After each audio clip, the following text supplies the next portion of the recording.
Make every wedding unforgettable with Joya Lucas Diamond Wedding Collection. Joya Lucas, world's favorite jeweler. Johnson മാഷോടൊന്നും talk back ദാസേട്ട ആ കുട്ടിയോടൊന്നും മര്യാദയ്ക്ക് പാടാൻ പറഞ്ഞു. അതും കൂടെ കേട്ടപ്പോൾ ഞാൻ പോയി.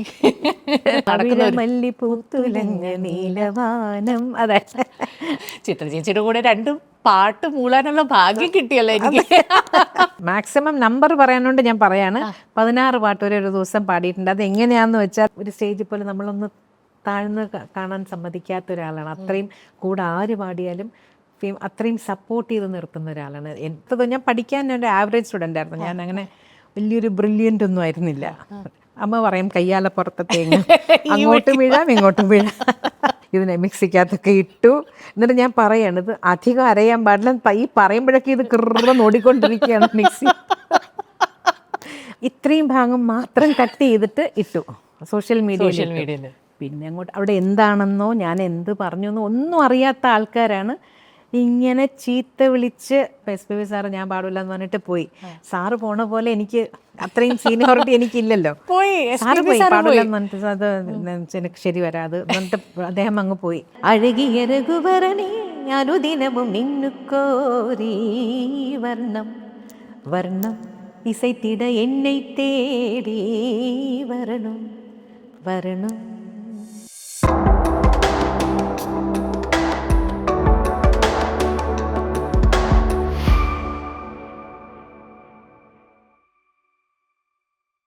Hello and welcome everybody to our show. ഇന്ന് ഞാൻ കുറേ നാളായിട്ട് സ്വപ്നം കണ്ട ഒരു ദിവസമാണ്. എനിക്ക് ഒത്തിരി ഒത്തിരി സന്തോഷമുള്ളൊരു ദിവസമാണ്. കാരണം എനിക്കൊന്ന് ഷോ തുടങ്ങുന്ന സമയം മുതൽ ഞാൻ ആഗ്രഹിച്ച ഒരു വ്യക്തിയാണ് ഇന്ന് എൻ്റെ മുന്നിലിരിക്കുന്നത്. ഞാൻ ശരിക്കും ഒരു ഫാൻ ഗേൾ മൂമെൻ്റാണ്. എനിക്ക് ഒത്തിരി സന്തോഷമുണ്ട് ചേച്ചി, you come to the show. ചേച്ചി ഇന്ന് തിരക്കിലാണ്. ഞാൻ ചേച്ചി വരുന്ന പ്രമാണിച്ച് സാരിയൊക്കെ കൊടുത്ത് അപ്പോൾ ഞാൻ സൽവാറിൽ വന്നു. അത് വേറൊന്നുമല്ല, ഇന്ന് ട്രാവൽ ഉള്ളതുകൊണ്ടാണ്. ഇവിടെ നിന്ന് നേരെ ഞാൻ എയർപോർട്ടിൽ വേണം. അപ്പോൾ സാരി ഉടുത്ത് പെട്ടിയൊക്കെ ആയിട്ട് മാനേജ് ചെയ്യാൻ ബുദ്ധിമുട്ടായതുകൊണ്ട് ഞാൻ സൽവാർ, അല്ലെങ്കിൽ ഡെഫിനറ്റ് ആയിട്ട് സാരി ഉടുത്ത് തന്നെ വരില്ലായിരുന്നു. സോറി. അതൊന്നും പ്രശ്നമില്ല. I'm just happy that you are here and special thanks to വിജയേട്ടൻ also for making this happen. കാരണം ഞാൻ കുറേ നാളായിട്ട് പുറകെ നടക്കുകയാണ് വിജയേട്ടനാണ്. പിന്നെ ഞാൻ ഒരാളെ ഡെപ്യൂട്ട് ചെയ്തു പുറകെ നടന്നോളൂ എന്ന് പറഞ്ഞിട്ട്. പക്ഷെ ഒത്തിരി സന്തോഷമുണ്ട്. ഞാൻ ഇൻട്രൊഡക്ഷൻ പോലും പറഞ്ഞില്ല, നമുക്ക് പറയേണ്ട കാര്യമില്ല. നമ്മുടെ സ്വന്തം എല്ലാമായ ചിത്ര ചേച്ചി, വെൽക്കം ടു അവർ ഷോ.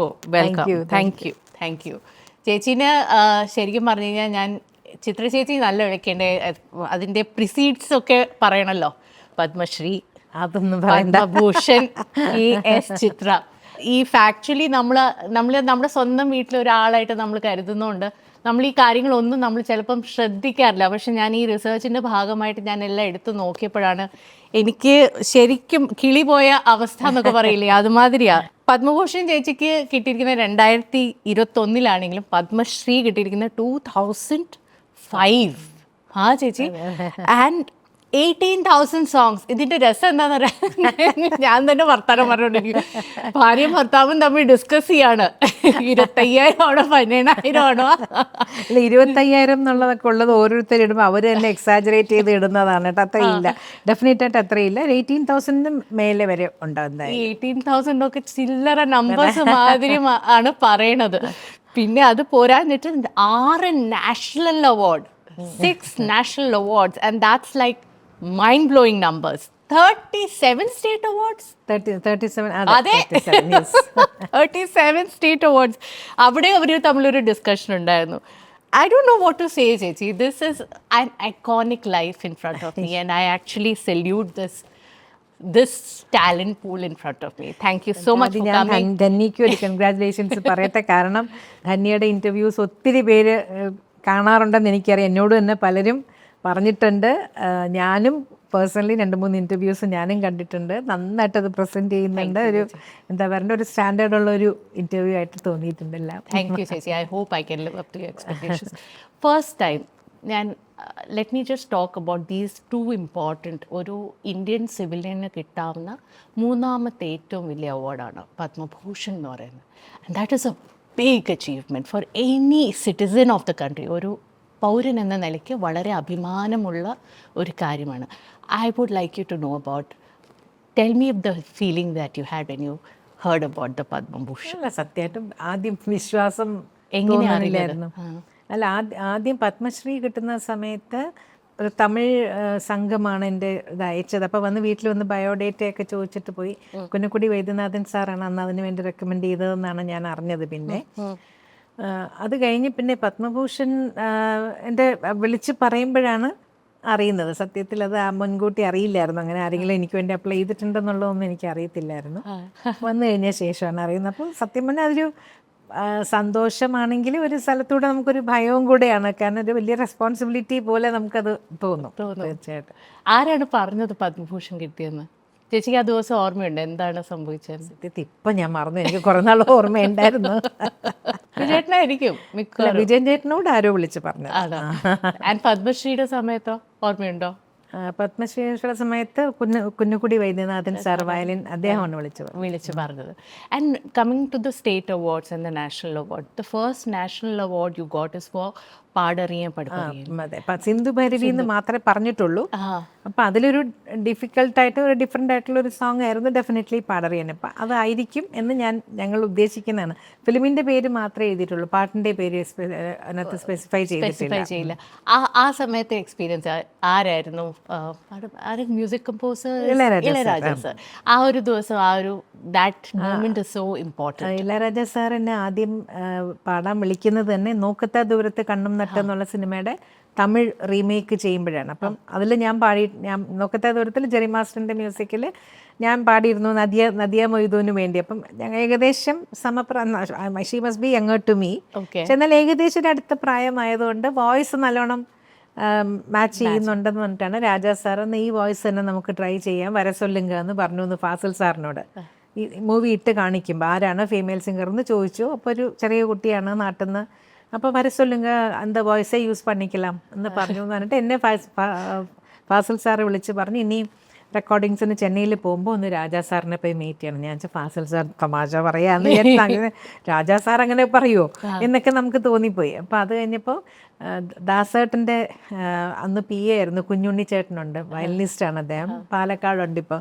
ഉണ്ണിച്ചേട്ടനാണ് എൻ്റെ അടുത്ത് പറഞ്ഞത് കാണിക്കാൻ കൊണ്ടുപോകാം, അപ്പോയിൻമെൻറ്റ് ഫിക്സ് ചെയ്തിരുന്നു. ഉണ്ണിച്ചേട്ടനാണ് എന്നെ കൊണ്ടുപോകുന്നത്. അച്ഛനും ഞാനും, എൻ്റെ അച്ഛനും ഞാനും ഉണ്ണിച്ചേട്ടനും കൂടിയാണ് ആദ്യമായിട്ട് രാജാ സാറിനെ കാണാൻ പോയത്. അപ്പോൾ ചുമ്മാ എന്തെങ്കിലും ഏതാവത് പാടുങ്ക എന്ന് പറഞ്ഞു. അങ്ങനെ ഞാനപ്പോൾ ഒരു പഠിച്ചിരുന്നൊരു ത്യാഗരാജ കൃതി ഒരു 4 വരി പാടിയപ്പോൾ രാജാ സാറിനെ കണ്ട വെപ്രാളത്തിൽ അത് നിലത്തിരിക്കുകയും കൂടെ അല്ലേ, നിലത്തിരുന്നും കൂടെ പാടുമ്പോൾ എനിക്ക് ശ്വാസം മുട്ടിയിട്ട് പാടില്ല. അപ്പം ഇങ്ങനെ മുറിച്ച് ശ്വാസത്തിന് വേണ്ടി കട്ട് ചെയ്താ പാടിയതെന്ന്. അപ്പം ചുമ്മാ ഹാർമോണിയം വെച്ച് ശ്രുതി ഇട്ടെന്ന് ഇങ്ങനെ വെറുതെ തലകുനിച്ച് കേട്ടോണ്ടിരുന്നു, ഒന്നും പറഞ്ഞില്ല. പാടിക്കഴിഞ്ഞപ്പം മുഖത്തേക്ക് ചിരിച്ചിട്ട് ഇങ്ങനെ തലകുലുക്കി. എന്നിട്ട് പറഞ്ഞു ഓൾ ദി ബെസ്റ്റ് എന്ന് പറഞ്ഞു. എന്നിട്ട് പറഞ്ഞ് ഞാൻ തെലുങ്ക് കീർത്തനമാണല്ലോ, അപ്പം ഈ ഇടയ്ക്കിടയ്ക്ക് അങ്ങനെ മുറിക്കാൻ പാടില്ല, ആ വേർഡ് കട്ടാവും, അപ്പം എൻ്റെ മീനിങ് മാറും, അതുകൊണ്ട് ആ വേർഡൊക്കെ ഇങ്ങനെ ഒരുമിച്ച് വരണം എന്ന് ഒരു അഡ്വൈസ് പോലെ മാത്രം തന്നിട്ട് ഓൾ ദി ബെസ്റ്റ് പറഞ്ഞു വിട്ടു. ഇഷ്ടപ്പെട്ടൊന്നോ ഇല്ലോന്നോ ഒന്നും പറഞ്ഞില്ല.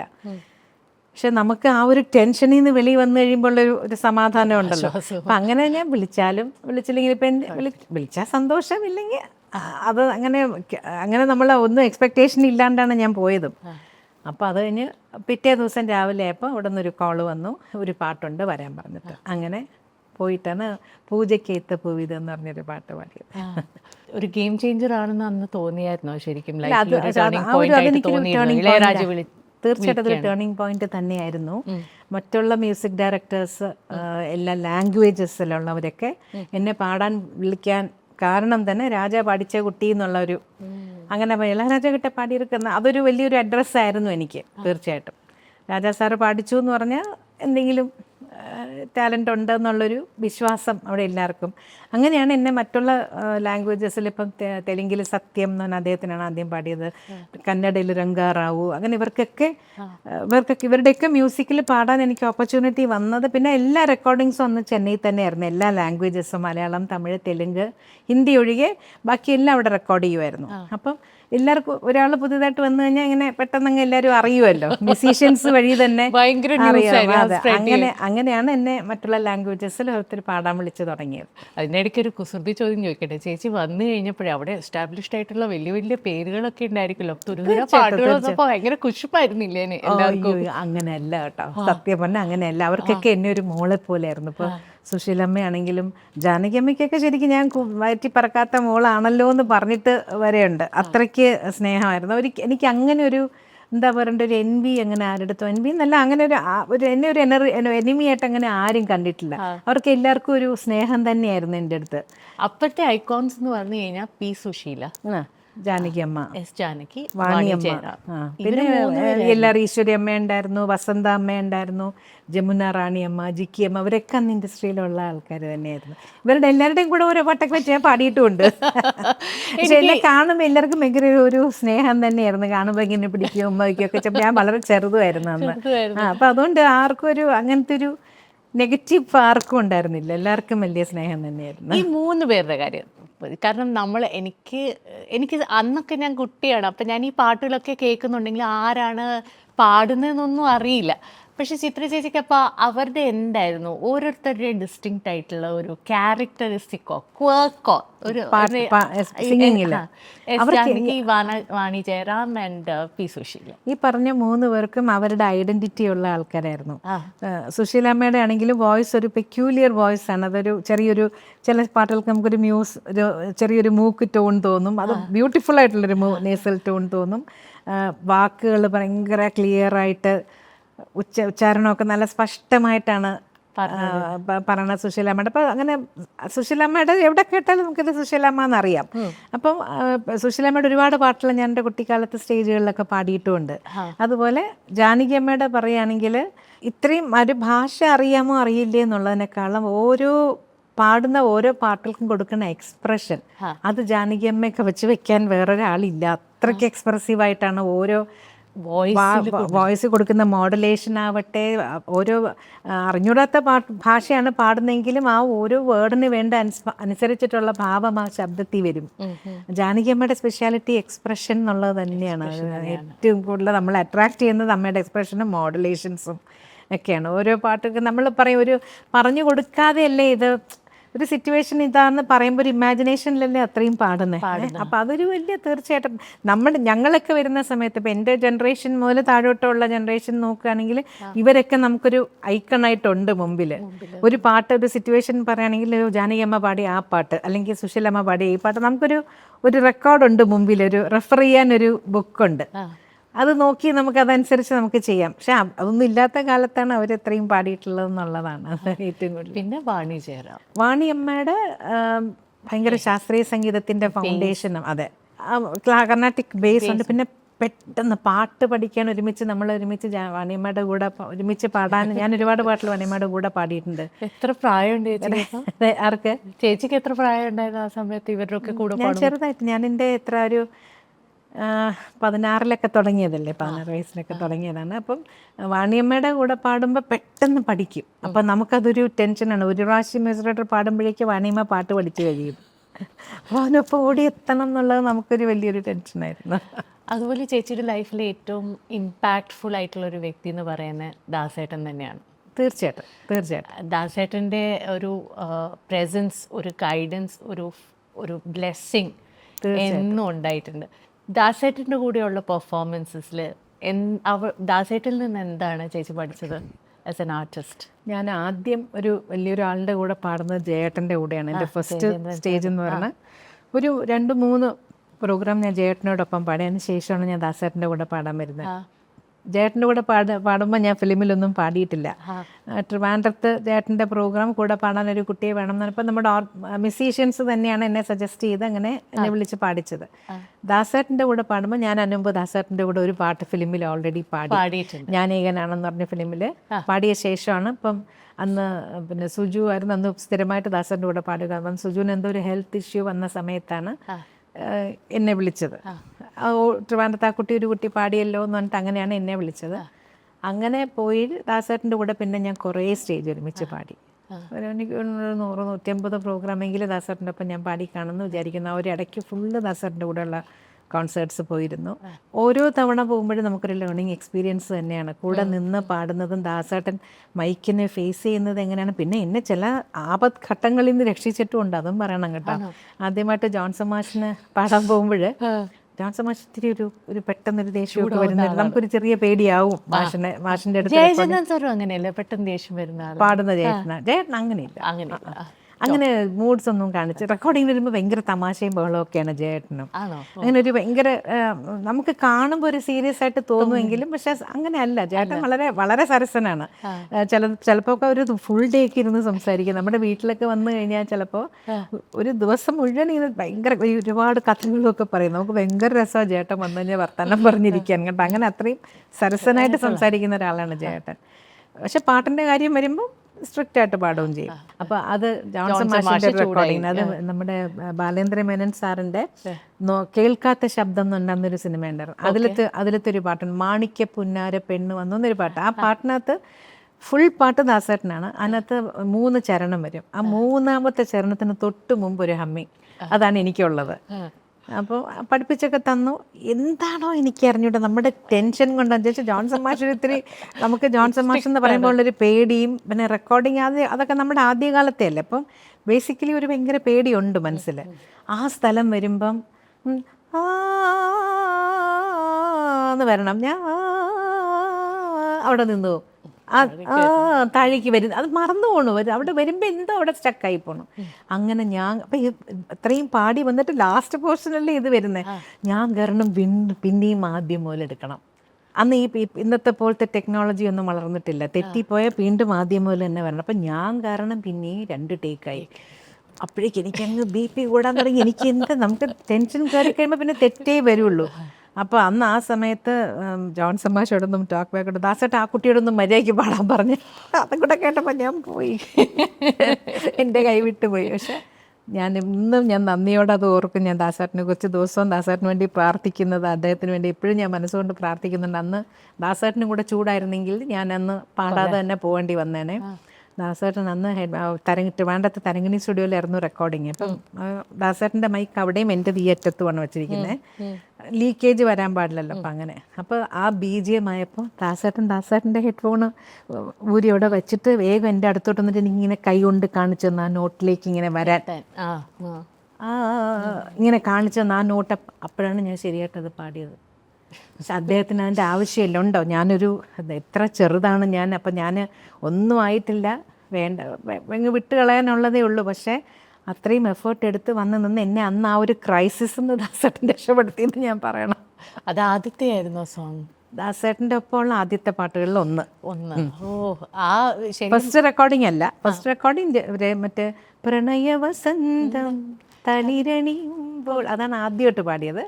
ഇത് അതിനുശേഷം ട്രിവാൻഡ്രത്ത് നടന്നൊരു റെക്കോർഡിങ്. പിന്നെയാണ് ഞാൻ ചെന്നൈക്കൊക്കെ പോകുന്നത്. ചേച്ചി 2 വരി പാടിയപ്പോഴേ പാടുമല്ലേ, എനിക്കിഷ്ടം. ശ്രുതിയൊന്നും വരൂല, സംഗതിയൊന്നും വരൂല. ചിത്ര ചേച്ചി ചിത്ര ചേച്ചിയോട് ഒരു കാര്യം ചോദിക്കാൻ പറഞ്ഞു. ഭയങ്കര ഗൗരവത്തോടെയാണ് ചോദിച്ചിരിക്കുന്നത്. അയ്യോ, ആരാണാവോ? ദാസേട്ടന്റെ മകൻ വിജയ് യേശുദാസ്. ചേച്ചി എന്തുകൊണ്ട് പ്രോഗ്രാമിന് വിളിക്കുന്നില്ല? വിജയനെയൊക്കെ കണ്ട കുട്ടിക്കാലം മുതലേ അറിയാത്തല്ലേ? ഭയങ്കര കുറുമ്പനാണല്ലേ? കുറുമ്പന കളി ഇപ്പോഴും വിട്ടിട്ടില്ല. ആ ഒരു കളിക്കുട്ടി എന്നുള്ളൊരു അതുണ്ടല്ലോ, ഇപ്പോഴും വിജയ് എനിക്ക് കാണുമ്പോഴൊക്കെ എനിക്ക് അത് തന്നെയാണ് തോന്നുന്നത്. ഞാൻ ഇന്നലെ ഓൾറെഡി ഇപ്പം നമുക്കിപ്പോൾ എൻ്റെ കൂടെ സ്ഥിരമായിട്ട് പാടുന്ന ആൾക്കാരുണ്ട്. ഇപ്പം ഞാൻ അവരുടെ അടുത്ത് എന്ത് പറയും? അപ്പം അങ്ങനെ ഒരു ക്വസ്റ്റ്യൻ മാർക്ക് ഉണ്ട്. അതൊന്ന് പക്ഷെ സ്നേഹത്തോടെയാണ് പറഞ്ഞത്. അപ്പൊ വിജയ് ഇത് പറയുകയും ചെയ്തു, കുറേ പുതിയ ആൾക്കാർക്കും ആർട്ടിസ്റ്റുകൾക്ക് ചേച്ചി അവസരം നൽകുന്നുണ്ട് സ്റ്റേജ് പെർഫോമൻസസിലൂടെ. അപ്പൊ അതുകൊണ്ട് വിജയൊക്കെ ഓൾറെഡി എസ്റ്റാബ്ലിഷ്ഡ് അല്ലേ. അവർക്കിപ്പം വിജയനൊന്നും എൻ്റെ അങ്ങനെ ഒരു ഹെൽപ്പ് ആവശ്യമില്ലാത്തൊരു സ്റ്റേറ്റസിലുള്ള ആളല്ലേ. അതാണ് ഞാൻ കുട്ടിക്കാലത്തെ കാര്യം പറഞ്ഞു കഴിഞ്ഞാൽ 9 years ആദ്യം പാടിയത് ചേച്ചി 5 yearsലായിരുന്നു അല്ലേ? പിന്നെ കോറസിന്റെ ഭാഗമായിട്ട് ഓർമ്മയുണ്ടോ? അല്ല, 5 years പാടിയത് ഓൾ ഇന്ത്യ റേഡിയോയ്ക്ക് വേണ്ടിയിട്ട് ഒരു കൃഷ്ണൻ ഈ നമ്മുടെ കൃഷ്ണാഷ്ടമിക്ക് ഇതില്ലേ സംഗീത ശില്പമുണ്ട്. അന്ന് ഇപ്പം നമ്മളിപ്പോൾ ഇന്നിപ്പോൾ നമ്മൾ TV സീരിയലൊക്കെ കാണുന്ന പോലെ അന്ന് റേഡിയോയിൽ കൃഷ്ണൻ്റെ കഥ മുഴുവൻ ഇങ്ങനെ പാട്ടായിട്ട് അപ്പം എനിക്കിപ്പോഴും ഓർമ്മയുണ്ട്, കുലയോ മമ പുണ്യ കർമ്മത്തിൻ കൊടുമയോ പോകാം പോകാം എന്നൊക്കെ വരും. അത് ഞാൻ പാടിയ പോർഷൻ അല്ല, ഞാൻ പാടിയ ആ സംഗീത ശില്പത്തിൽ സുശീലദേവി ടീച്ചർ, KP വിജയ മാം, പട്ടണക്കാട് പുരുഷോത്തമൻ സാർ, അവരൊക്കെയാണ് അന്ന് ലീഡായിട്ടുള്ള ഓരോ ക്യാരക്ടേഴ്സിന് വേണ്ടി പാടുന്നത്. ഞാനപ്പോൾ 2 വയസ്സുള്ള കൃഷ്ണന് വേണ്ടി എൻ്റെ പേര് കണ്ണനുണ്ണി, എനിക്ക് വയസ്സു 2 എൻ്റെ കാലിലെ പാദസരം പോലെ എനിക്ക് ചിരിക്കാൻ അറിയാമെന്നാണ് വരികൾ, മറന്നുപോയി. ഇതാണ് എൻ്റെ വരി അന്ന്, 2 വരി മാത്രം. അപ്പോൾ എനിക്ക് 5 വയസ്സുള്ളപ്പോൾ രാധാകൃഷ്ണൻ എന്നെ എടുത്തോണ്ട് പോയിട്ടാണ് അതെ പാടിപ്പിച്ചത്. അപ്പോൾ അവിടെ ചെന്നപ്പോൾ എല്ലാവരും, വീണ ചേച്ചി, എൻ്റെ ചേച്ചി പറഞ്ഞിട്ടുള്ള അറിവാണ് എനിക്ക്. അപ്പോൾ എല്ലാവരും എന്നെ എടുത്തോണ്ട് പോകുന്ന കണ്ടപ്പോൾ ബാക്കി അവിടുത്തെ റേഡിയോ സ്റ്റേഷനിലെ മറ്റുള്ള സ്റ്റാഫൊക്കെ ചോദിച്ചു, ഓമനക്കുട്ടിയുടെ മോളാണോ എന്ന് ചോദിച്ചു. അപ്പോൾ ലക്ഷ്മി എന്നെക്കാളും ചെറുതാണ്, അപ്പോൾ ചേച്ചി മോളായ കുട്ടികളായിട്ടില്ലായിരുന്നു എന്ന് തോന്നുന്നു. പറയുന്ന ഗുരുവാണ് ഡോക്ടർ. ആൻഡ് ശരിക്കും പറഞ്ഞാൽ ശിഷ്യ ഇൻ എ വേ ഗുരുവിനേക്കാളും വളർന്നെന്ന് പറയാൻ. She is Padmashri Omanakutty. She must be so proud and happy for you. അല്ലേ? എന്ത് സന്തോഷമായിരിക്കും ടു സീ യുവർ ഗ്രോത്ത്. ഞാൻ അവിടെ വളർന്നതാണ് സത്യം പറഞ്ഞു വെച്ചാൽ. സ്കൂള് വിട്ട് കഴിഞ്ഞാൽ എനിക്ക് കൾച്ചറൽ ടാലൻറ്റ് സെർച്ച് സ്കോളർഷിപ്പ് ഉണ്ടായിരുന്നു. ബട്ട് ഓമനക്കുട്ടി ടീച്ചറായിരുന്നു നമ്മൾ തിരഞ്ഞെടുത്ത എൻ്റെ ഗുരു. അപ്പം സ്കൂൾ കഴിഞ്ഞ് നേരെ ടീച്ചറിൻ്റെ വീട്ടിൽ പോയി അവിടെ പാട്ടും പഠിച്ചിരുന്ന് ടീച്ചർ പഠിപ്പിച്ച് കഴിഞ്ഞ് പിന്നെ ബാക്കിയുള്ള ഹോംവർക്കൊക്കെ ഉണ്ടെങ്കിൽ അവിടെ ഇരുന്ന് തന്നെ ചെയ്തുകൊണ്ടിരിക്കുക. എൻ്റെ അച്ഛൻ വാമനപുരത്തുനിന്ന് ദൂരത്തുനിന്നാണ് വരണത്. അച്ഛൻ ബൈക്കിൽ വന്നാണ് എന്നെ പിക്ക് ചെയ്ത് വീട്ടിൽ കൊണ്ടുപോകണം. അപ്പോൾ അതുവരെ ഞാൻ അവിടെ വീട്ടിൽ തന്നെ ഇരിക്കുകയായിരുന്നു. അപ്പോൾ ലക്ഷ്മിയോട്ടോ ഓമന ടീച്ചറിൻ്റെ മോളുമായിട്ട് ഞങ്ങളാണ് സ്ഥിരം കളിച്ചുകൊണ്ടിരുന്നിരുന്നത്. ആദ്യത്തെ പാട്ടിൻ്റെ കാര്യം പറഞ്ഞാൽ ചെല്ലം ചെല്ലം അട്ടഹാസം. അന്ന് പക്ഷേ താരുണ്യം എന്ന് പേര് പറഞ്ഞിട്ടാണ് തുടങ്ങിയത്. പിന്നെ അത് അട്ടഹാസം എന്നുള്ള ഫിലിമിലാണ് വന്നത് ആ പാട്ട്. ചേച്ചി ആ പാട്ടൊന്ന് പാടിത്തരൂ എനിക്ക്, ജസ്റ്റ് ചെല്ലം ചെല്ലം എന്തൊരു ചെല്ലം, തങ്കം തങ്കം എന്തൊരു തങ്കം, പൂകൾ നുള്ളി വായു വായു താഴെ വീട്ടിൽ ചേലി നീട്ടിയോളം വീട്ടി നെയ് നെയ് നെയ്യാറ് ഓയ് നെയ് നെയ് നെയ്യാറ് ഓയ് നെയ്. ഞാനും കോറസും കൂടെ. അതിനകത്ത് എന്താ വെച്ചാൽ കാട്ടിലും നാട്ടിലും തടിയുടെ വേല ചെയ്യുന്ന ഒരു ആശാരി ആരാണെന്ന് ചോദിക്കുമ്പോൾ ഒക്കെ അവരെല്ലാം ചെല്ലപ്പൻ ആശാരി എന്ന് പറയും. അപ്പം ഞാൻ അല്ലല്ല മരം കുത്തി, അങ്ങനത്തെ കടങ്കഥ പറയുന്ന പോലത്തെ ഒരു പാട്ടായിരുന്നു. കുട്ടികൾ ഇപ്പം കലാരഞ്ജിനിയാണ് ആദ്യമായിട്ട് എൻ്റെ ആ പാട്ടിന് ആക്ട് ചെയ്തത്. ഉർവശി ചേച്ചിയുടെ അതെ, കലാരഞ്ജിനിയുടെ വേണ്ടിയിട്ടാണ് ഞാൻ ആദ്യമായിട്ട് ഫിലിമിൽ പാടുന്നത്. ചേച്ചിക്ക് അന്ന് 9 വയസ്സാണെന്നാണ് ഞാൻ കണ്ടു. 9 ഞാൻ അന്ന് 9ാം ക്ലാസ്സിൽ പഠിക്കുകയാണ്. അപ്പോൾ 14 വയസ്സ്. ചേച്ചി അത് ഫസ്റ്റ് സോങ് അല്ലേ ചേച്ചിയുടെ റെക്കോർഡായ പ്ലേബാക്ക് സിംഗർ? കുമ്മാട്ടിയിൽ പാടിയിട്ടുണ്ട്. അത് പക്ഷെ അത് ഒറ്റയ്ക്കല്ല, അതൊരു ഗ്രൂപ്പാണ്. മാനത്തെ മച്ചോളം തലയെടുത്ത് പാതാളക്കുന്നോളം പാദം നട്ട് മാലചേലക്കൂറ ചുറ്റിയ കുമ്മാട്ടി, അതാണ് മുത്തശ്ശി കഥയിലെ കുമ്മാട്ടി. ഇതാണ് ആദ്യത്തെ പാട്ട്. അതെല്ലാവരും കൂടെ ഗ്രൂപ്പ് കോറസ് എല്ലാവരും കൂടെ ആയിട്ടാണ്. ആ സമയത്ത് എന്തെങ്കിലും ഒരു സെൻസ് ഉണ്ടായിരുന്നോ that this is the path forward, ഞാൻ ഈ വഴിക്കാണ് മുന്നോട്ട് പോകാൻ വന്നത്, സംഗീതം എൻ്റെ ജീവിതത്തിൻ്റെ ഒരു ഇമ്പോർട്ടൻ്റ് എന്ന് പറയാൻ പറ്റില്ല, indispensable part of my life? അത് സംഗീതമാണ് എന്നെ മുമ്പോട്ട് കൊണ്ടുപോകാൻ പോകുന്നതെന്നുള്ളത് എനിക്കറിയാം. പക്ഷെ അത് ഞാൻ പ്ലേബാക്ക് സിംഗിങ് എന്നുള്ളതല്ല. എൻ്റെ വീട്ടിൽ ഞാൻ പറഞ്ഞില്ല, അച്ഛൻ പാടും, റേഡിയോയിലൊക്കെ അച്ഛൻ പാടാറുണ്ട്, ലളിതഗാനമൊക്കെ പാടാറുണ്ടായിരുന്നു. അമ്മായി മരിക്കുന്നവരെയും മ്യൂസിക് ക്ലാസ്സസ് എടുത്തിരുന്നു. അവിടെ പാട്ട് ടീച്ചറായിരുന്നു അമ്മായി. എൻ്റെ അമ്മ അച്ഛൻ ഡാൻസ് ടീച്ചറും അമ്മ സോഷ്യൽ സ്റ്റഡീസുമാണ്. പക്ഷേ വീട്ടിൽ അമ്മ വീണ വായിക്കുമായിരുന്നു, ഒക്കെ ചോദിച്ച് നാമം ചൊല്ലാനായിട്ടുള്ള കീർത്തനങ്ങളൊക്കെ അമ്മ പഠിപ്പിച്ചൊക്കെ തരുമായിരുന്നു. അപ്പം വീട്ടിൽ സംഗീതമുണ്ട്. അമ്മായി വരുമ്പോൾ വീട്ടിലൊരു ആഘോഷമാണ്. അമ്മായിയും ഞങ്ങളെല്ലാവരും കൂടി ഇരുന്ന് അങ്ങോട്ടും ഇങ്ങോട്ടും പാടലും അമ്മായി പഠിപ്പിച്ചു തരലും, അങ്ങനെ ഒരു അമ്മായി വല്ലപ്പോഴും മഞ്ചേരിയിൽ നിന്ന് വരുമ്പോൾ ഒരു ഉത്സാഹമാണ് വീട്ടിൽ. അപ്പോൾ അങ്ങനെ പാട്ട് പഠനമുണ്ട്. അപ്പോൾ ബേസിക്കലി വീട്ടിൽ അത് ഉള്ളത് കൊണ്ട് എനിക്കിതല്ലാതെ വേറെ ഒന്നിലും ഇൻട്രസ്റ്റ് ഇല്ലാത്തത്. ഞാൻ പഠിക്കാൻ ഒരു ആവറേജ് സ്റ്റുഡൻ്റ് ആയിരുന്നു. ഞാൻ അങ്ങനെ വലിയൊരു ബ്രില്യൻ്റ് ഒന്നും ആയിരുന്നില്ല. അമ്മ പറയും കയ്യാലപ്പുറത്തെ തേങ്ങ, അങ്ങോട്ടും വീഴാം ഇങ്ങോട്ടും വീഴാം. അതുകൊണ്ട് റിസൾട്ട് നോക്കാൻ പോകുമ്പോൾ ഭയങ്കര പ്രാർത്ഥനയായിരിക്കും ജയിക്കണേ. അമ്മ ഭയങ്കര സ്ട്രിക്റ്റുമായിരുന്നു. അറിയാലോ, ടീച്ചറാണല്ലോ. പിന്നെ വലിയ കുറുമ്പുകളൊന്നും കാണിക്കാൻ അന്നത്തെ കാലത്ത് സമ്മതിക്കില്ല. നല്ല പോയിട്ടില്ല. കാരണം പേപ്പർ വാല്യുവേഷന് പോകുമ്പോൾ നമ്മുടെ ടീച്ചേഴ്സിനെ എല്ലാം കാണും. അപ്പോൾ എന്തെങ്കിലും സ്കൂളിൽ തെറ്റ് കാണിച്ചിട്ടുണ്ടെങ്കിൽ അപ്പം അമ്മയുടെ ചെവിയിലെത്തും, വീട്ടിലൊന്ന് അടിയും കിട്ടും. അപ്പോൾ അതുകൊണ്ട് അങ്ങനത്തെ ഒന്നും പൊതുവേ കുറച്ച് ശാന്തമായിരുന്നു ഞാൻ. നിങ്ങൾ 3 പേരായിരുന്നല്ലോ, ബീന ചേച്ചി, ഞാനും എൻ്റെ താഴെയാണ് മഹേഷ്. അപ്പൊ നിങ്ങൾ 3 ഏറ്റവും കുറുമ്പാർക്ക്? ഏറ്റവും കൂടുതൽ മഹേഷ്. അനിയനായിരുന്നു ഭയങ്കര കുറുമ്പൻ. ഇപ്പൊ ഭയങ്കര പാവമാണ്. കൊച്ചിലുള്ള കുറുമ്പുള്ള കുട്ടികളൊക്കെ വലുതാകുമ്പോൾ അങ്ങ് പാവമായി പോവല്ലോ. അപ്പൊ എൻ്റെ അനിയന് കൊച്ചിൽ അത്രയും കുറുമ്പ് കാണിച്ചിട്ടുണ്ട്, പക്ഷെ ഇപ്പൊ ഭയങ്കര പാവമാണ്. ശരിക്കും പറഞ്ഞാൽ ചേച്ചിയുടെ ഒരു കഴിവ് തിരിച്ചറിഞ്ഞതും ചേച്ചി ആ ട്രാക്കിൽ കൊണ്ടുപോയത് അച്ഛനാണ്. എന്നെക്കാൾ നന്നായിട്ട് പാടുന്ന ആൾ എൻ്റെ ചേച്ചിയായിരുന്നു. അന്ന് മുതലേ ഞാൻ ഈ കർണാട്ടിക് മ്യൂസിക്, ബീന ചേച്ചി, ഞാൻ കർണാട്ടിക് മ്യൂസിക് മാത്രം പഠിച്ചുകൊണ്ടിരുന്നിട്ട് ഞാൻ ലൈറ്റ് മ്യൂസിക് അധികം അന്ന് വലിയതായിട്ടൊന്നും മത്സരങ്ങളിൽ പങ്കെടുത്തിട്ടുണ്ടെങ്കിലും എനിക്ക് താല്പര്യം കൂടുതൽ കർണാട്ടിക് മ്യൂസിക്കിനോടായിരുന്നു. അപ്പോൾ ചേച്ചിയാണ് ഈ മോഡുലേഷൻ, എവിടെയൊക്കെയാണ് അങ്ങനെ വോള്യൂം കൂട്ടിയും കുറച്ചും പാടുന്നത്, അത് കൂടുതൽ എന്നെക്കാൾ കൂടുതൽ എനിക്ക് പഠിപ്പിച്ചു തന്നുകൊണ്ടിരുന്ന ചേച്ചിയാണ്. ലളിതഗാനങ്ങൾക്ക് മത്സരങ്ങൾക്കൊക്കെ പോകുമ്പോൾ അച്ഛൻ പിന്നെ റെസിറ്റേഷൻ, പിന്നെ എല്ലാം ഒന്ന് കറക്റ്റ് ടൈമിന് സെറ്റാക്കി തരിക, അങ്ങനത്തെ കാര്യങ്ങളൊക്കെ അച്ഛനും ചെയ്തിരുന്നു. പക്ഷെ വീട്ടിലൊരു നമ്മുടെ ബേസിക് പഠനം വീട്ടിൽ നിന്ന് തന്നെയാണ്, നമ്മുടെ ബേസിക് ക്യാരക്ടറിനും എല്ലാം. അപ്പം അതെൻ്റെ വീട്ടിൽ വളരെ സ്ട്രിക്റ്റ് ആയിട്ട് ചെയ്യുമായിരുന്നു.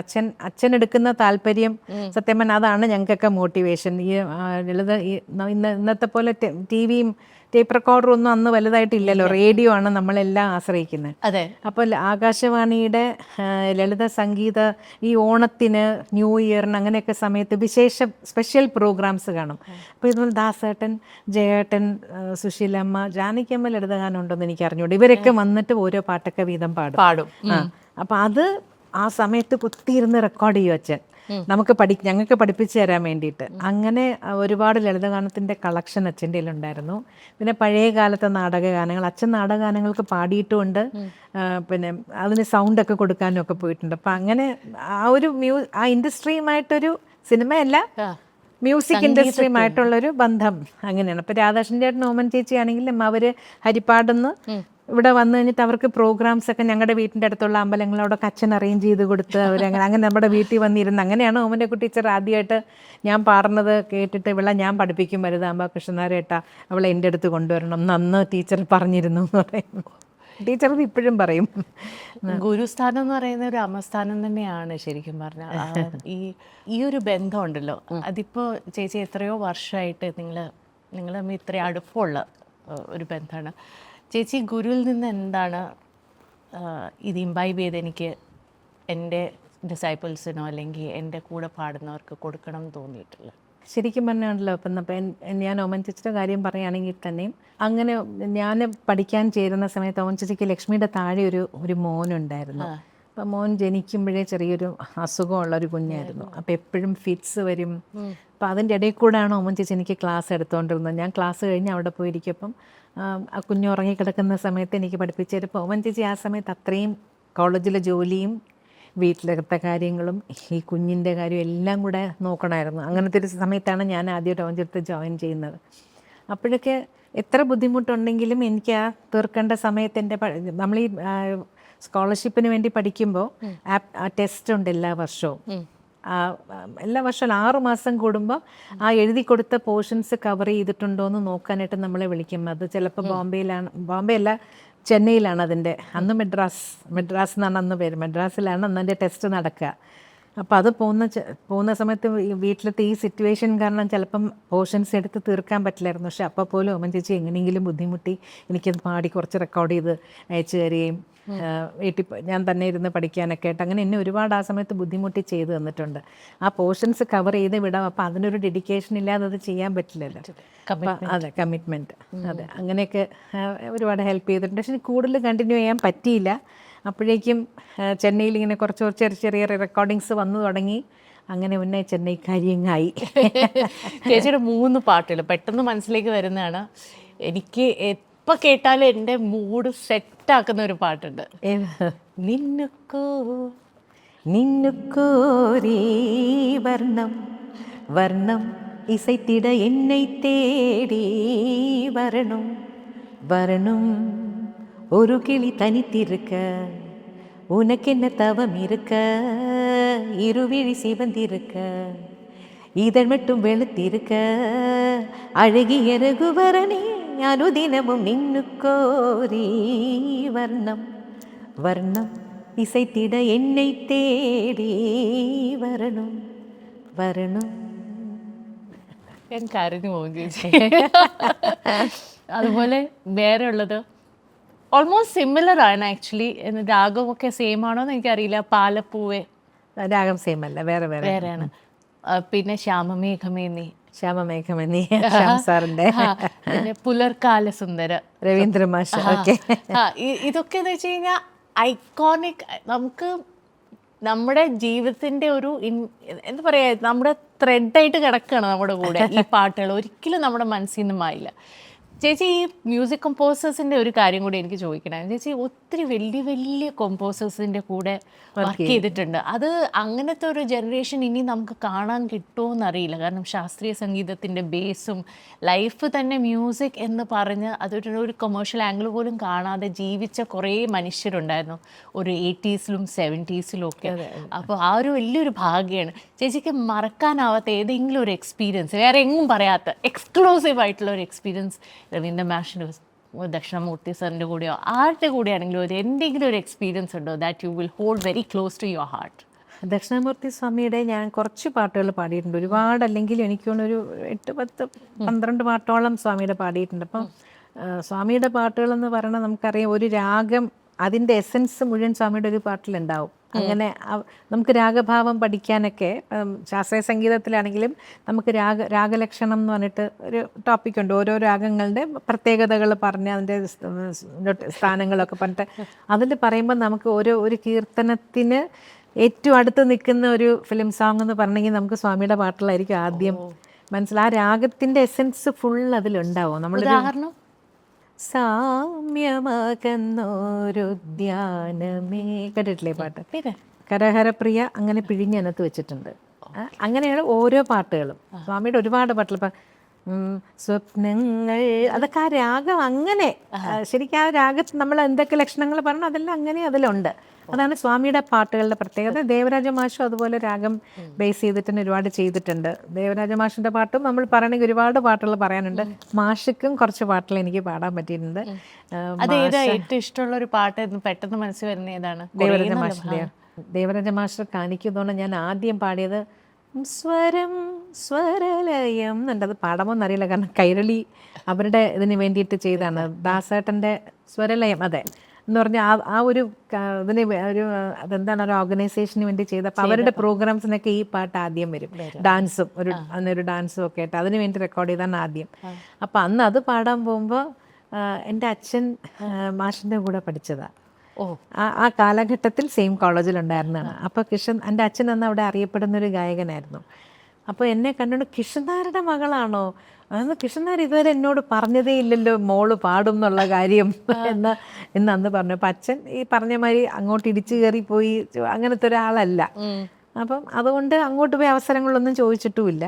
അപ്പോൾ കണ്ടുടനെ ചോദിച്ചത് എന്താ കൃഷ്ണനാർ എന്നോട് പറയാത്ത മകള് പാടുന്നതാണെന്ന്. അപ്പോൾ പിന്നെ അങ്ങോട്ടൊക്കെ നിങ്ങളുടെ അടുത്തൊക്കെ വരാൻ പേടിയും അതുകൊണ്ടാണ് എന്ന് പറഞ്ഞു. അങ്ങനെ അതെനിക്കൊരു ഓർമ്മയുണ്ട്. പേര് ജോൺസൺ മാഷൊക്കെ പിന്നില്ല. അതിന് മുമ്പ് അർജുന മാഷ്, ഇവർക്ക് എല്ലാവർക്കും ഞാൻ 1-2 അർജുന മാഷക്കും എനിക്ക് തോന്നുന്നു 3-4-5 പാട്ടുകൾ പാടിയിട്ടുണ്ട്. ഒരു ദിവസം മാക്സിമം നമ്പർ എനിക്കൊന്ന് ആ സമയത്ത് എല്ലാ പാട്ടുകളും ചിത്ര ചേച്ചിയുടെ ആയിരുന്നു. എനിക്കൊന്ന് 80s-ലൊക്കെ എവ്രിതിങ് യു ഡിഡ്. ആൻഡ് ആ ഒരു സമയത്ത് ഒരു ഭയങ്കര ബിസി ലൈഫായിരുന്നു അല്ലേ? മാക്സിമം നമ്പർ ഓഫ് സോങ്സ് എത്രയാ പാടിയിരിക്കുന്നത് ദിവസത്തില്? അത് മാക്സിമം നമ്പർ പറയാനുണ്ട്, ഞാൻ പറയാണ്. 16 പാട്ട് വരെ ഒരു ദിവസം പാടിയിട്ടുണ്ട്. അത് എങ്ങനെയാണെന്ന് വെച്ചാൽ അതാണ് ഞാൻ അത് എക്സ്പ്ലെയിൻ ചെയ്ത് തരണം. ആ പാട്ടുകൾ തന്നെ ആദ്യം അത് കന്നഡയിലും തമിഴിലുമായിട്ട് റെക്കോർഡ് ചെയ്തത് ബാംഗ്ലൂരിലെ ഇൻഫന്റ് ജീസസിന് വേണ്ടിയിട്ട് ശ്യാം സാറിൻ്റെ മ്യൂസിക്കിൽ ഞങ്ങൾ ഒരാഴ്ച കൊണ്ട് ബാംഗ്ലൂരിൽ നിന്ന് റെക്കോർഡ് ചെയ്ത പാട്ടുകളാണ്. ആ പാട്ടുകൾ തന്നെ മലയാളത്തിൽ ഇത് ഈ 16. അപ്പം എനിക്ക് അന്നത്തെ 16 പാട്ടുണ്ട്. പക്ഷെ എല്ലാം ഞാൻ ഒറിജിനൽ ഒന്നുകിൽ കന്നഡ അല്ലെങ്കിൽ തമിഴ് പാടിയ ഞാനും ലതികയും കൃഷ്ണേന്ദ്രനും ജോളി എബ്രഹാം, ഞങ്ങൾ 4 പേരാണ് ഇത് പാടിയത് ബാംഗ്ലൂർ പോയിട്ട്. അപ്പം മലയാളത്തിൽ വന്നപ്പോൾ എല്ലാ പാട്ടിലും എനിക്കും അറിയാം, കാരണം റെക്കോർഡിങ് നടക്കുമ്പോൾ ഞാൻ അവിടെ ഇരിക്കുകയല്ലേ. അതെ, പിന്നെ ഭാഷ മാറുന്നല്ലേ, ഭാഷ മാറുന്നേ മലയാളം ആയതുകൊണ്ട് നമുക്ക് കുറെ കൂടെ കംഫർട്ടബിൾ. അപ്പം എല്ലാം അറിയുന്ന പാട്ടുകളെ കൊണ്ട് ടക്ക് ടക്ക് ടക്ക് എന്ന് 16 പാടിയിട്ട് വന്നു. തിരിച്ച് വീട്ടിൽ വന്നു കഴിഞ്ഞാൽ എനിക്ക് അമ്മയുടെ ഒന്ന് കുറേ വഴക്ക് കിട്ടി. ചുവരുണ്ടെങ്കിലേ ചിത്രം എഴുതാൻ പറ്റുള്ളൂ, ഇങ്ങനെ അഹങ്കാരം കാണിക്കരുത് എന്നൊക്കെ പറഞ്ഞ് എനിക്കന്ന് കുറേ വഴക്കം കിട്ടി. അപ്പം യങ് ആയിരുന്നോണ്ടേ നമുക്കൊന്നും അറിയില്ല, ഒരു ഇൻട്രസ്റ്റിൽ അങ്ങ് പോയി. 16 കഴിഞ്ഞു എന്ന് അവർ പറയുമ്പോഴാണ് ഞാൻ 16 പാട്ട് തീർത്തു കഴിഞ്ഞു ഡൺ എന്ന് പറയുമ്പോഴാണ് നമ്മൾ റിയലൈസ് ചെയ്യുന്നത്. മ്യൂസിക് കമ്പോസേഴ്സിൽ ഏറ്റവും പേടി ആരായിരുന്നു ആ സമയത്തൊക്കെ? രാജാ സാറും ജോൺസൺ മാഷും. ഇളയരാജ സാറിന് ദേഷ്യം വരുമല്ലേ? ദേഷ്യപ്പെട്ടിട്ടില്ല, പക്ഷെ അതിനൊരു അവസരം കൊടുക്കാതിരിക്കുക എന്നുള്ളതൊരു അങ്ങനെ വലുതായിട്ട് എന്നോട് ഇതുവരെ ദേഷ്യപ്പെട്ടിട്ടില്ല. ചിലപ്പോൾ എന്നോട് അഡ്വൈസ് ഒക്കെ ചെയ്തിട്ടുണ്ട്. അതൊരിക്കൽ ഒരു പാട്ട് തമിഴിൽ കുറച്ചൊരു ഒത്തിരി ഒരു വൾഗറായിട്ട്, ശരിയല്ലേ? അല്ല ഭാഷയല്ല, പാട്ടിൻ്റെ ആ സിറ്റുവേഷൻ അനുസരിച്ച് എഴുതുന്നതാണ്. പക്ഷെ അത് നമുക്കൊരു ഫീമെയിൽ എന്നുള്ള നിലയിൽ അത് പാടുമ്പോൾ ഒരു ഇത്തിരി ഒരു ചമ്മൽ തോന്നുന്ന പോലത്തെ ലൈൻസ് ആയിരുന്നു. വരികൾ കണ്ടപ്പോൾ SPB സാറ് ഞാൻ പാടില്ല എന്ന് പറഞ്ഞിട്ട് പോയി. സാറ് പോണ പോലെ എനിക്ക് അത്രയും സീനിയോറിറ്റി എനിക്കില്ലല്ലോ. സാറ് പോയി പാടില്ല എന്ന് പറഞ്ഞിട്ട് അത് എനിക്ക് ശരി വരാത് എന്നിട്ട് അദ്ദേഹം അങ്ങ് പോയി. അപ്പം ദേവാ സാറിൻ്റെ മ്യൂസിക്കായിരുന്നു. അപ്പം ദേവാ സാറ് എൻ്റെ അടുത്തൊന്ന് സാറിന് തന്നെ തോന്നിയത് ചിലത്. അപ്പം എൻ്റെ അടുത്തൊന്ന് പറഞ്ഞു, ഞാനിങ്ങനെ എന്ത് ചെയ്യണം എന്നറിയാതെ ഞാൻ പറഞ്ഞു, സാർ ഈ ഒരു വരി മാത്രം ഒന്ന് മാറ്റിത്തരാൻ പറയുമോ, ഈ ഒരു വരി മാത്രം എനിക്ക് ഊഹിക്കാവുന്നേ ഉള്ളൂ. ഞാൻ ചോദിച്ചപ്പോൾ അദ്ദേഹം അത് വളരെ സീനിയർ മോസ്റ്റ് ഒരു ആളാണ് എഴുതിയത്. അദ്ദേഹത്തിനത് ഒരു ഇതായി, കാരണം ഇന്നലെ വന്ന കുട്ടി വരി മാറ്റിത്തരാൻ പറയണമെന്ന്. അപ്പോൾ ചോദിച്ചൊന്നൊരു അതിൻ്റെ അടുത്ത് പറയൂ, ഒരു ടൈലറിൻ്റെ അടുത്ത് പോയാൽ നമ്മൾ അവിടെ ടൈറ്റ് ഇവിടെ ടൈറ്റ് എന്ന് പറയില്ലേ, ആ സെൻസിൽ എടുത്താൽ പോരെ. അങ്ങനെ വന്ന് എൻ്റെ അടുത്ത് പറഞ്ഞിട്ട് മനസ്സിന് വിഷമം ഉണ്ടെങ്കിൽ പാടണ്ട, ഞാനത് പിന്നെ നോക്കാം എന്നിട്ട് എൻ്റെ അടുത്ത് പാടണ്ട പൊക്കോളാൻ പറഞ്ഞു. ഞാനും ഇങ്ങനെ പോകുന്നു. ആ പാട്ട് പിന്നെ പാടിയില്ല. പക്ഷെ പോയറ്റ് അവിടെ പോയി രാജാ സാറിൻ്റെ അടുത്ത് അത് പറഞ്ഞു. വെച്ചാൽ രാജാ സാറെ കൊണ്ടുവന്ന കുട്ടി എന്നുള്ളതാണല്ലോ എനിക്ക്, രാജാ സാറ് വഴിയാണല്ലോ ഞാൻ തമിഴ് പാടാൻ തുടങ്ങിയത്. അപ്പോൾ അതവിടെ എൻ്റെ ഗോഡ് ഫാദർ എന്നുള്ള നിലയിൽ അതവിടെ പറഞ്ഞു. അന്ന് എന്നെ വിളിച്ച് എന്നെ വഴക്ക് പറഞ്ഞു, അല്ല അഡ്വൈസ് ചെയ്തു. അങ്ങനെ ഒരു പാട്ടും പാടില്ലെന്ന് പറയരുത്, കാരണം ഒരു പടത്തിന് ഒരു പാട്ട് വരുമ്പോൾ ആ ഒരു സിറ്റുവേഷന് വേണ്ടിയിട്ട് എഴുതണം, അല്ലാതെ അങ്ങനെ ഒരു ചീത്ത എഴുതിയിട്ട് അദ്ദേഹത്തിനൊരു സന്തോഷം കിട്ടാനല്ല. ആ സിറ്റുവേഷൻ എന്ത് ഡിമാൻഡ് ചെയ്യുന്നോ അതാണ് എഴുതിത്തരുന്നത്. അതിന് സംഗീതം കൊടുക്കുന്നത് ഇപ്പം ഞാനാണെങ്കിലും ഒരു മ്യൂസിക് ഞാൻ ക്രിയേറ്റ് ചെയ്ത് കൊടുത്തു, അത് സിറ്റുവേഷന് വേണ്ടിയിട്ടാണ്. അതിന് ശബ്ദം കൊടുക്കുക എന്നുള്ളതാണ് നിൻ്റെ ജോലി, അല്ലാതെ മറ്റുള്ളവരുടെ ജോലിക്കകത്ത് പോയി തലയിടരുത്. ഇത് ശരിക്കും പറഞ്ഞ ഒരു ഡിബേറ്റ് തന്നെയാണ്. നമ്മൾ എവിടെ നമുക്കൊരു ആർട്ടിസ്റ്റിക് എത്തിക്സ് എന്ന നിലയ്ക്ക് നമുക്ക് എവിടെ വരയ്ക്കണം, അല്ലെങ്കിൽ നമ്മളൊരു ആർട്ടിസ്റ്റ് എന്ന നിലയ്ക്ക് നമ്മുടെ റെസ്പോൺസിബിലിറ്റി അല്ലെങ്കിൽ സോഷ്യൽ റെസ്പോൺസിബിലിറ്റി എന്ന് പറയുന്നത് എവിടെയായിരിക്കണം. ഞാനപ്പോൾ ചോദിച്ചു കുറേ പേര്, ഞാൻ പറഞ്ഞു സാർ ഇങ്ങനെ കുറേ പേരെൻ്റെ അടുത്ത് ഇങ്ങനെ ഇത്രയ്ക്ക് അറിവില്ലേ, ഇങ്ങനെയൊക്കെ പാടാൻ പറ്റുമോ, നിനക്ക് പറഞ്ഞൂടെ എന്നൊക്കെ എൻ്റെ അടുത്ത് ചോദിച്ചിട്ടുണ്ട്. അപ്പോൾ എൻ്റെ അടുത്ത് പറഞ്ഞു, അങ്ങനെ ചോദിച്ചവരുടെ അടുത്ത് ഞാൻ ഡിവോഷണൽ പാട്ടുകൾ പാടിയിട്ടുണ്ട്, അത് കേട്ടോളാൻ പറയൂ. ഇപ്പൊ രാജാ സർ അതുപോലെ തന്നെയാണ് AR Rahman. I mean it's two universes അല്ലേ, so to say. How do you compare these universes? രണ്ടുപേരും തമ്മിൽ കമ്പയർ ചെയ്യാൻ പറ്റില്ല, കാരണം രണ്ടുപേരും 2 ഇൻഡിവിജ്വൽസ് ആണ്. അവരുടെ വർക്കിംഗ് സ്റ്റൈല് മുതൽ അവരുടെ ക്രിയേഷൻസ് വരെ ഡിഫറെൻ്റ് ആണ്. ക്രിയേഷൻസ് നമുക്കറിയാം, പക്ഷെ വർക്കിംഗ് സ്റ്റൈൽ വെച്ചാൽ രാജാ സാറിൻ്റെ പണ്ട് മുതൽ ആ പഴയ കാലത്ത് ചെയ്തിരുന്നത് പോലെ സാർ കാലത്തെ 4 മണിക്ക് എണീക്കും, സാറ് പിന്നെ സംസ്കൃത ക്ലാസ്സിന് പോകും, ഗിറ്റാർ ക്ലാസ്സിന് പോകും, തിരിച്ച് 6 മണിക്ക് വീട്ടിൽ വന്നു, ബ്രേക്ക്ഫാസ്റ്റ് കഴിച്ചു, 7 മണിക്ക് കൃത്യം നമുക്ക് വാച്ച് കറക്റ്റ് ചെയ്യാം. രാജാ സാർ സ്റ്റുഡിയോയിൽ അത്ര ഡിസിപ്ലിനായിട്ട് വന്നു കഴിഞ്ഞാൽ നേരെ അവിടെ പോയി മെഡിറ്റേഷൻ അതൊക്കെ ഉണ്ട്, അതൊക്കെ ചെയ്തു. കൃത്യം ഒരു 8-8:30 മണിയൊക്കെ ആകുമ്പോൾ മ്യൂസീഷ്യൻസൊക്കെ വന്നു തുടങ്ങും. അവിടെ വന്നു ആ സമയത്ത് സ്റ്റുഡിയോയ്ക്കകത്ത് വന്നിട്ട് അന്നത്തെ പാട്ട് ഏതാണ് അതിൻ്റെ നോട്ട്സ് എഴുതി എല്ലാം കൊടുത്തു. 9 മണിക്ക് സാറ് പിന്നെ കയറി ബ്രേക്ക്ഫാസ്റ്റ് കഴിച്ചു. 9:30 ആകുമ്പോൾ എല്ലാം ഒരു ക്ലോക്ക് ചിട്ടയാണ് രാജാ സാറിൻ്റെ എല്ലാം. അപ്പം നമുക്കും ലേറ്റ് ആവാൻ അത് നമ്മൾ ലേറ്റ് ആകാൻ പറ്റില്ല. അതൊക്കെയാണ് ടെൻഷൻ എന്ന് പറയുന്നത്, നമ്മൾ ഈ പേടി എന്ന് പറയുന്നത് അതൊക്കെയാണ്. പിന്നെ വന്നു കഴിഞ്ഞാൽ പിന്നെ ചില സമയത്ത് രാജാ സാർ ലാസ്റ്റ് മിനിറ്റിൽ ഒരു കറക്ഷനൊക്കെ പറയും. നമ്മളൊരു പാട്ട് ഫുള്ള് പഠിച്ച് നമ്മൾ മനസ്സിലിങ്ങനെ ഉറപ്പിച്ചിരിക്കുമ്പോൾ ലാസ്റ്റ് മിനിറ്റിൽ ചില സമയത്ത് നമുക്കത് പെട്ടെന്ന് അവിടെയൊക്കെയാണ് വഴക്ക് കിട്ടാനുള്ള സാധ്യത വരുന്നത്. അപ്പം എല്ലാം കാൽക്കുലേറ്റ് ചെയ്ത് വെച്ചിരിക്കുക, എവിടെയൊക്കെ വഴക്ക് കിട്ടാൻ സാധ്യതകളുണ്ട് സമയത്ത്. അതെ അതെ. അല്ല, അതൊക്കെ നമുക്കൊരു പാഠമാണ്. നമ്മളൊരു ഡിസിപ്ലിൻഡ് ലൈഫിലോട്ട് പോകാൻ ഇതൊക്കെ നമുക്കൊരു പാഠമാണ്. ആൻഡ് റഹ്മാൻ സാറിന് മിക്കവാറും അദ്ദേഹത്തിൻ്റെ സ്റ്റൈൽ എങ്ങനെയാണെന്ന് വെച്ചാൽ പകലൊക്കെ ഇതുപോലെ ആരെങ്കിലും കാണാൻ വരും, അല്ലെങ്കിൽ ഫോൺ കോൾ വരും. അങ്ങനെ ഒരു പീസ്ഫുൾ ആയിട്ട് വർക്ക് ചെയ്യാൻ പറ്റില്ല എന്ന് പറഞ്ഞിട്ട് അദ്ദേഹം രാത്രിയിലാണ് അദ്ദേഹം വർക്ക്. അപ്പൊ രാത്രിയിലാണോ വിളിക്കുന്നത് നിങ്ങളെ പാടാൻ? ആദ്യമൊക്കെ ഫുൾ പാട്ടുകൾ രാത്രിയിലാണ് വിളിച്ചുകൊണ്ടിരുന്നിരുന്നത്. പക്ഷെ മിക്കവാറും റെക്കോർഡിങ് കഴിഞ്ഞ് വീട്ടിൽ വരുമ്പോൾ 2 മണിയൊക്കെ. അപ്പം എനിക്ക് പിന്നെ മോള് വന്ന ശേഷം എനിക്കത് ബുദ്ധിമുട്ടായി തുടങ്ങി. അപ്പം ഞാൻ പറഞ്ഞു, എന്നെ ഈ രാത്രി കുറച്ച് സന്ധ്യയ്ക്ക് എന്നെ വിളിച്ച് ഞാനൊരു 11 മണി വരെയൊക്കെ ഓക്കെ. അതിന് ശേഷം എനിക്കും ഉറക്കം വരും, ഞാനും ടയേർഡാവും. അതെങ്ങനെ നാവിഗേറ്റ് ചെയ്ത് റഹ്മാൻ സാറുമായിട്ട് നെഗോഷിയേറ്റ് ചെയ്ത് എങ്ങനെ ശരിയാ? പിന്നെ അതിനുശേഷം ഞാൻ പറഞ്ഞു, ഒരുപാട് ലേറ്റ് ആക്കാതെ എന്നെ ഒരു സന്ധ്യയ്ക്ക് വിളിച്ചോളൂ. സന്ധ്യയ്ക്ക് വേണമെങ്കിൽ സാധാരണഗതിയിൽ നമ്മൾ 9 മണി കഴിഞ്ഞാൽ പിന്നെ വർക്ക് ചെയ്യാറില്ല. 9 മണിക്കുള്ളിൽ റെക്കോർഡിങ് തീർത്ത് കഴിഞ്ഞാൽ പിന്നെ അന്നത്തെ ദിവസം പിന്നെ വീട്ടിൽ പോയി കഴിഞ്ഞാൽ റെസ്റ്റാണ്. ഇതിപ്പോൾ റഹ്മാൻ സാറിൻ്റെ റെക്കോർഡിങ് വരുമ്പോൾ നമ്മൾ പോണതേ ചിലപ്പോൾ 7 മണിക്കായിരിക്കും, ചിലപ്പോൾ 8 മണിക്കായിരിക്കും. എന്നാലും ഇപ്പം അതിനുശേഷം ഞാനത് റിക്വസ്റ്റ് ചെയ്ത ശേഷം പിന്നെ എന്നെ ഒരുപാട് ലേറ്റായിട്ട്, പിന്നെ ഒരിക്കൽ ഏറ്റവും കൂടുതൽ ലേറ്റായ റെക്കോർഡിങ് തെനാലി എന്ന് പറഞ്ഞ മൂവിയില്ലേ, അതിനകത്ത് ഇഞ്ചേറുങ്കോ എന്നൊരു പാട്ടുണ്ട്. അതിനകത്ത് മുഴുവൻ ഈ ശ്രീലങ്കൻ ആക്സെന്റ് വരണം. അപ്പം അതിന് ഓരോ വാക്കുകൾ തമിഴിൽ എഴുതിയിട്ട് അതിനെ ശ്രീലങ്കൻ ലാംഗ്വേജിൽ എങ്ങനെ പറയാം, അവിടെ ആരോ ആയിട്ട് വിളിച്ചിങ്ങനെ സംസാരിച്ചാണ് ആ പാട്ടിൻ്റെ വരികളൊക്കെ എഴുതിയതും ഒക്കെ. അപ്പം അതിന് കുറേ താമസം. അന്ന് ഞാനൊരു 2 മണിക്കാണ് വീട്ടിൽ പോയത്. ഞാൻ ഒരു കാര്യം ചോദിക്കാൻ വിട്ടുപോയി. ചേച്ചി റോയൽ ആൽബർട്ട് ഹാളിൽ പെർഫോം ചെയ്തല്ലേ? ആൻഡ് ഇന്ത്യയിൽ നിന്ന് വളരെ ചുരുക്കം ഇന്ത്യൻസിനെ അവിടെ പെർഫോം ചെയ്യാനുള്ള ലതാജി ആ സമയത്ത് ലതാജി മാത്രം ചെയ്തിട്ടുള്ളൂ. അതിന് ശേഷം കുറച്ച് പേരും കൂടി ചെയ്തിട്ടുണ്ട്. റഹ്മാൻ സാറും ഒക്കെ ഒരു കൊലാബറേഷൻ ആയിട്ട് ചെയ്തിട്ടുണ്ട്. ചേച്ചി അതിന്റെ ഗ്രാവിറ്റാസ് അറിയായിരുന്നു ചേച്ചി അവിടെ പോയി പെർഫോം ചെയ്യുമ്പോൾ? Did you feel that pride? ആ ഓഡിറ്റോറിയം ഞാൻ ഇതുവരെ കണ്ടിട്ടുള്ള ഓഡിറ്റോറിയത്തിന് നമ്മൾ സാധാരണ ഒരൊറ്റ ഹാളിലേ കണ്ടിട്ടുള്ളൂ.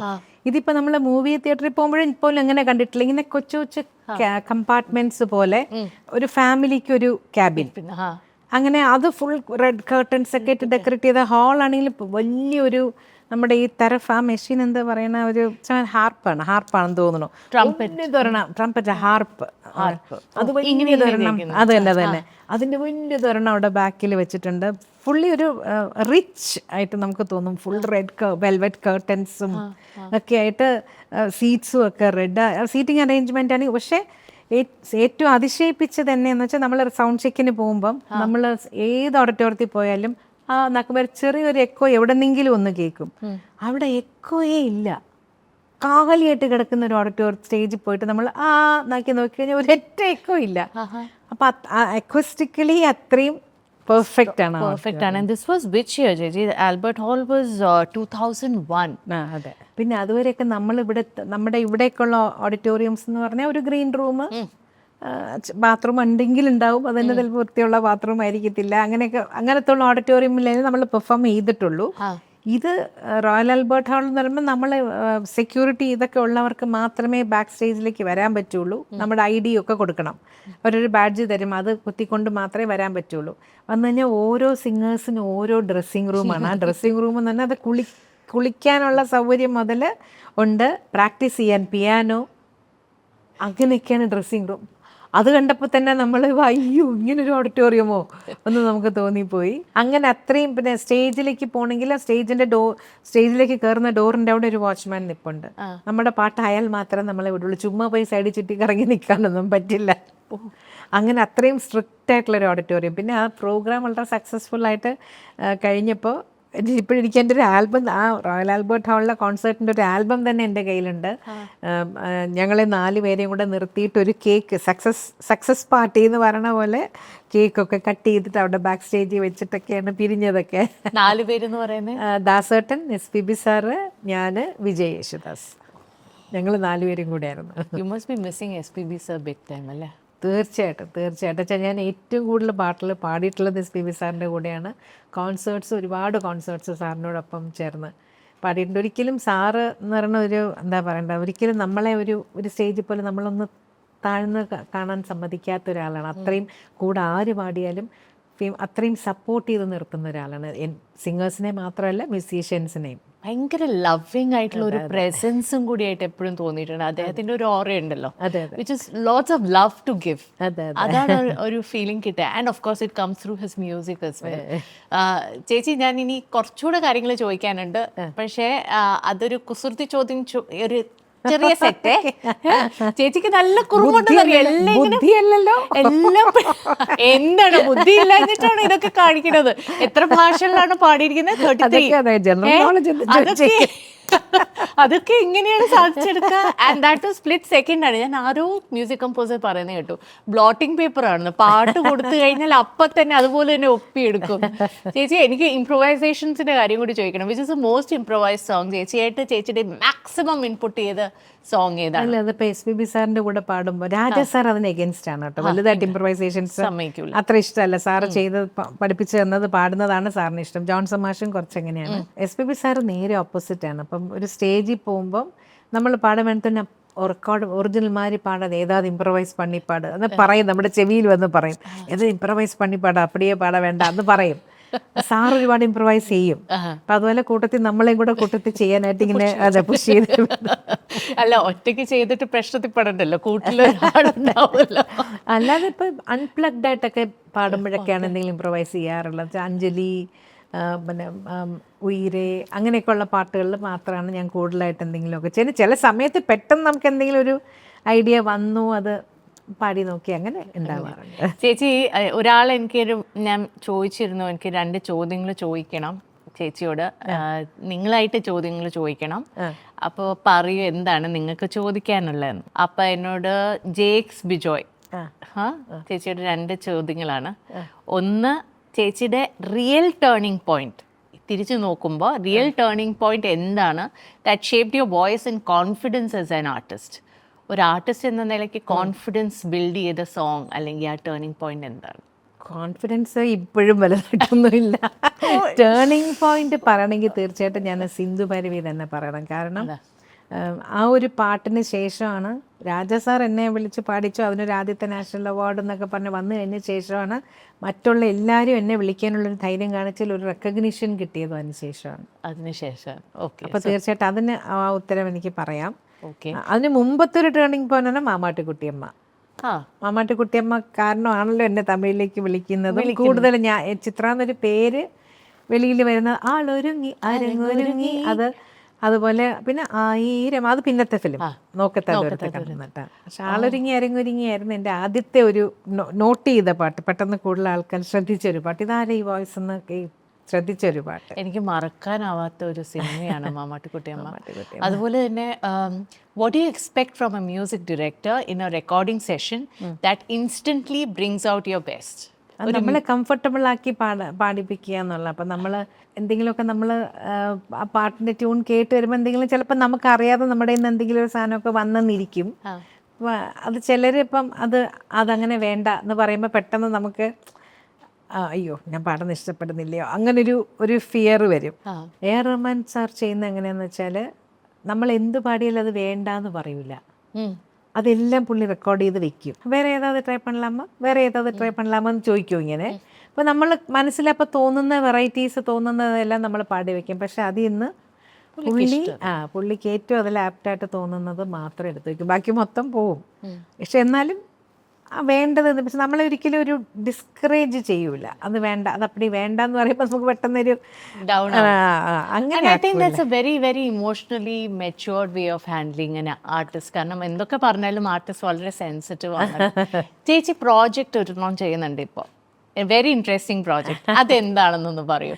പാട്ടുകളുടെ ഇത്രയും വർഷം പാടിയ പാട്ടുകളെല്ലാം ഞാനൊരു പുസ്തകത്തിൽ എപ്പോഴും ഞാൻ എഴുതിയ വയ്ക്കുന്ന ഏത് ഡേറ്റ്, ഏത് സ്റ്റുഡിയോ, ആര് റെക്കോർഡ് ചെയ്തു, എൻ്റെ കൂടെ ആര് പാടി, ആരാണ് അതിൻ്റെ വരികൾ എഴുതിയത്, ആരാണ് മ്യൂസിക് ഡയറക്ടർ, ഏത് ബാനറിലാണ്, ആര് ഡയറക്റ്റ് ചെയ്തു, അത് ഏത് മൂവിക്ക് വേണ്ടിയിട്ടാണെന്നുള്ള ഇത്രയും ഡീറ്റെയിൽസ് എൻ്റെ ബുക്കിനകത്ത് ഉണ്ടാവും. അതങ്ങനെ ഡയറി ആയിട്ട് ഞാൻ ആദ്യം ഡയറി ആയിരുന്നു. പിന്നെ ഞാനൊരു ബുക്ക് പ്രിന്റ് ചെയ്തു അതിന് വേണ്ടിയിട്ട്. അപ്പോൾ ഈ ബുക്കുകൾ ഇങ്ങനെ അടുക്കി വെച്ചിട്ടുണ്ട്. അപ്പോൾ അതൊന്ന് iCloud കയറ്റാൻ വേണ്ടിയിട്ട് എൻ്റെ ഒരു ഫ്രണ്ട് പ്രിയ ഉണ്ട്. പ്രിയ അത് ഫുള്ളിരുന്ന് എനിക്ക് വേണ്ടി ചെയ്ത് തന്നുകൊണ്ടിരിക്കുന്നു. ഇപ്പോഴും ആ ജോലി നടന്നുകൊണ്ടിരിക്കുന്നു, പൂർത്തിയായിട്ടില്ല.